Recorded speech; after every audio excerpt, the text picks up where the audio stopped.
Finally সে Korean আলুর spicy রেসিপিটা আমিও ট্রাই করে ফেললাম। তার জন্য প্রথমে আমি একটু মোটা সাইজ করে আলু কেটে নিয়েছি আর এটাকে 10 মিনিট ভিজিয়ে রেখেছিলাম। এখন এটাকে আমি সেদ্ধ করে নিচ্ছি।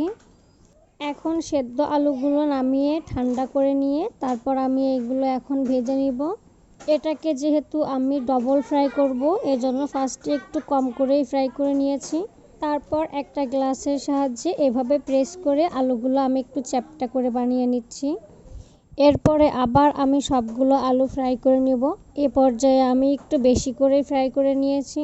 তবে ফ্রাই করার পর আমার মনে হয়েছিল এটাকে একবারেই বেশি করে ফ্রাই করলে ভালো হতো, ডবল ফ্রাই না করলেও হবে। এখন ওই তেলের মধ্যেই দিয়ে দিব আমি মিহি কুচি করে রাখা রসুন কুচি আর পেঁয়াজ কুচি।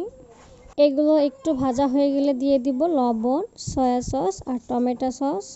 আর সব শেষে দিয়ে দিব চিলি ফ্লেক্স। চিলি ফ্লেক্সটা দেওয়ার পর আমি 5 মিনিট এটাকে ভালো করে লো হিটে ভেজে নিব। আর এখন সব কিছু ভাজা শেষ, এর মধ্যে দিয়ে দিব আগে থেকে ভেজে রাখা আলু। আলুগুলো দেওয়ার পর আমি আরও 5 মিনিট এটাকে ভালো করে নেড়েচেড়ে মিশিয়ে নিব। আর চুলা থেকে নামানোর আগে দিয়ে দিব লেবুর রস দেওয়ার পর আমি আবার একটু নেড়ে নিয়েছি। আর এটাই হলো সেই কোরিয়ান আলুর স্পাইসি রেসিপি। খেতে কিন্তু অনেক মজা।